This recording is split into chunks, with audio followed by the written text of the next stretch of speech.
북한이 어제도요 미사일을 몇 방 쐈습니다. 단거리 미사일을 쐈는데요. 자, 뭐 싼 거 좀 몇 개 쏴서 긴장을 조성하는 효과겠죠. 근데 김정은이 오늘 국가 방위를 위해서 실전 배치한 핵탄두들을 임의의 순간에 쏴버릴 수 있게 항시적으로 준비해야 된다 라고 이야기를 했습니다. 자, 이 말은 유엔 제재가 들어간 상황에서 지금 한미연합훈련이 곧 시작이 되니까 이 부분과 각을 세우면서 자기들도 한번 핵탄두를 가지고 니 죽고 내 죽고 해보자. 지금 이 부분을 갖다가 언급을 했습니다. 자, 북한이요 그 신형 방사포까지 우리 한국의 주요 지점들을 겨냥해서 배치를 했다. 뭐 이런 이야기도 나오고 있는데, 자, 이 와중에 우다웨이 중국의 한반도 사무 특별대표, 즉 뭐 한반도 사무 특별대표라는 것은 결국 육자회담 특별대표겠죠.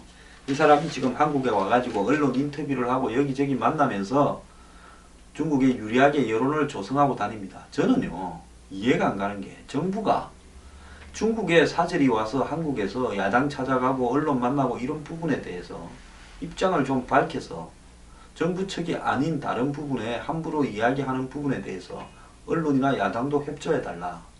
지금 안보와 관련되는 문제에서 우리 땅에 들어와가 이 우리의 심장 한복판에서 중국의 관료들이 함부로 떠들고 다니는 것을 용납할 수 없다고 말을 한마디를 해야 된다고 봅니다. 왜 저거 마음대로 떠들게 이렇게 방치하는 거냐, 이해 안 가는 겁니다. 자, 어제 우다웨이는 이것도 차관보급 정도밖에 안 됩니다.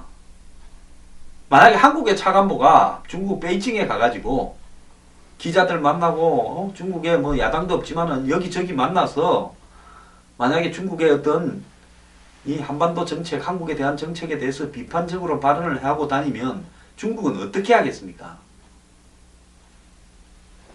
자, 우다웨이, 사드는 미국의 눈이다. 유럽이나 이스라엘제 도입한다면 문제없다. 레이더가 800km라서 중국까지 뻗어서 미 군사기지가 그만큼 진전하는 거다. 자, 우리한테 이런 말을 하려면 저거가 지금 우리를 갖다가 향해서 이 보내고 있는 강력한 레이더와 또 이 요격 미사일 등에 대해서는 어떻게 하겠다 말은 해야 되는 거 아닙니까? 쌍방이 안 하자고 하든지 해야지요. 저거는 한반도 전체를 넘어서 5,500km를 갖다가 감시하는 레이더를 다 틀고 앉았으면서 우리 보고 미국계 말고 유럽제나 이스라엘제 하라고요? 아니, 미사일 방어망이라는 것이, 킬체인이라는 것이 통일성이 있어야 효과가 있지요.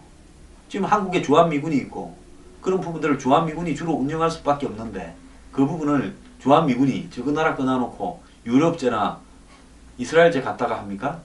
이걸 말이라고 합니까? 여기에 또 한국의 좌파 언론들도 신이 났습니다. 국방부가 사드의 군사적 효용성을 과장했다. 서울 방어, 평택, 원주, 대구에 배치하면 어렵다. 뭐 이런 이야기까지 하면서 실제로 이 사드가 북한 탄도미사일로부터 남한의 2분의 1에서 3분의 2까지 방어할 수 있다는 국방부 주장이 과장된 걸로 드러났다. 이렇게 보도를 하고 있습니다. 사드 배치 지역으로 거론되고 있는 평택, 원주, 대구는 모두 서울 지역을 방어하는 데 제한되거나 불가능하다. 이러면서 일제히 보도를 하고 있습니다. 자, 그래서 사드는 우리 서울이나 국민들의 방어하고는 관계없다. 이 이야기를 하고 싶은 거겠죠. 자, 말을 하더라도요 이렇게 해야 된다고 저는 보고 있습니다. 사드를 배치하려면 서울이 방어가 될 수 있도록 어디에 배치를 해야 할 건데, 지금 사드 배치 지역으로 거론되는 그 지역은 서울 방어를 할 수도 없는 지역들이다. 근데 미국은 자기들을 위해서 그 지역을 고집하고 있는데 이거는 우리하고 관계 있는 게 아니라 미군을 위한 거다. 이 말 하는 겁니다. 즉 사드가 요격이 가능한 교전 가능 구역이 있기 때문에 이 평택에 배치하더라도 서울로 향해서 날라오는 미사일은 서울 이전에 한참 앞에서 요격해야 될 거 아닙니까? 그러면 서울에서 뭐 한 70km 이렇게 떨어진 지역인데 평택에 배치한 사드 포대가 서울로부터 한 70km 떨어진 그 방향을 향해서 가기에는 사거리가 부족하다. 이런 이야기를 지금 하고 있는 겁니다.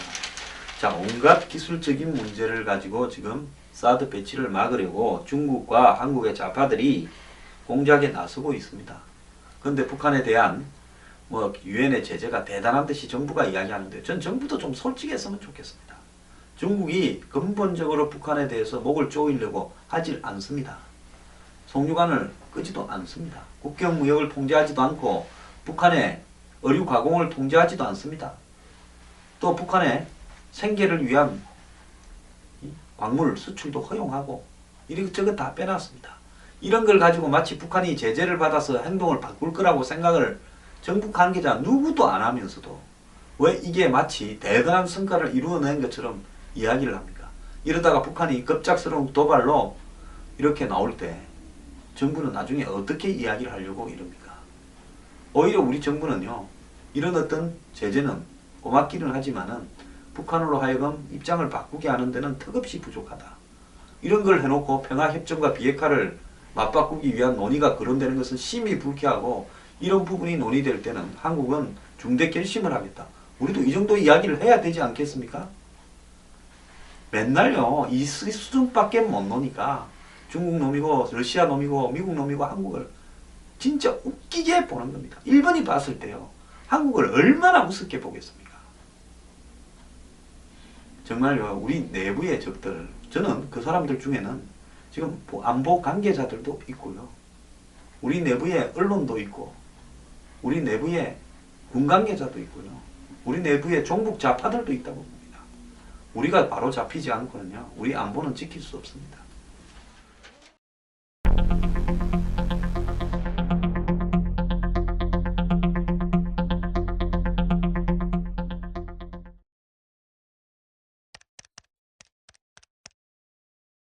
미국 공화당 주류가 트럼프에 대한 공격을 더 강화하고 있습니다.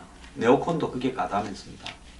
이 사람들요, 여태까지 적당히 돈 많은 사람들하고 잘 헤쳐먹다가 이제 트럼프 같은 사람이 나와서 흔드니까요, 난리를 치고 있는데요. 그럼 하나 물어봅시다. 지난번에는 롬니가 오바마를 이길 거라고 생각을 하고 후보로 냈습니까? 공화당에서요. 그때 롬니도 교체해야 된다라고 이야기를 했어야지요. 자, 롬니 그때 당시에 문제가 좀 있었습니다. 몰몬교 신자입니다. 그리고 뭐 재산도 많은 사람이 거기에도 좀 흠이 있었습니다.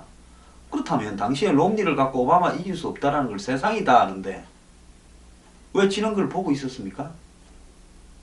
그래 놓고 이제 와가지고 이야기를 합니까? 트럼프한테 지금 이유가 뭡니까? 네가 막말을 해서, 네가 또 한마디로 좀 잡놈이라서 너는 공화당 네가 나가면 힐러리한테 100% 진다. 그러니까 너는 후보에서 탈락시켜야 된다. 나머지 후보들을 단일화시켜서 꺾어야 된다. 그래도 네가 과반수 접근해 오면 중재 전당대회를 열어서 니를 후보로 안 하고 딴 사람을 지명하겠다. 심지어 사기꾼이다. 이렇게 하고 있습니다. 그러니까 트럼프는 나를 가지고 장난을 치면 무소속이라도 출마하겠다. 이럽니다. 근데 공화당이요, 이번에 주류라는 사람들, 어쩌면 공화당에 누가 주류인지 모르겠는데 이 말도 웃겨요. 공화당의 당원이 주류지 미국 공화당을 뒤에서 움직이는 무슨 손이 있습니까? 이 사람들이 트럼프에 대해서 막말을 해서 처신이 안 좋아서 약점이 많아서 후보 교체해야 된다는데, 그런 식으로 따지면 지금 여태까지 공화당 후보했던 사람 중에서 약점 없고 막말 안 하는 사람은 어디 있습니까? 딱히. 자, 유독 트럼프가 지고 있었어. 여론조사에서 힐러리하고 맞대결해서. 그렇게 하면 제가 롬니도 바꿨어야 되는 겁니다. 자, 지금 이 롬니 지난번에 제가 말한 대선 후보 주지사를 냈죠. 악의 선을 밟고 있다. 유권자들의 분노를 이해하지만 올바른 선택을 해야 된다. 이 짓을 하고 있습니다.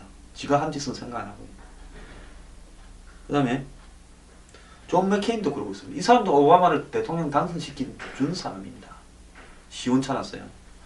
자, 맥케인은 국가안보 이슈에 관한 트럼프의 지각 없고 위험한 발언을 둘러싼 우려에 대해 나는 공감한다. 그리고 폴 라이언 하원 의장, 미국의 서열 3위죠.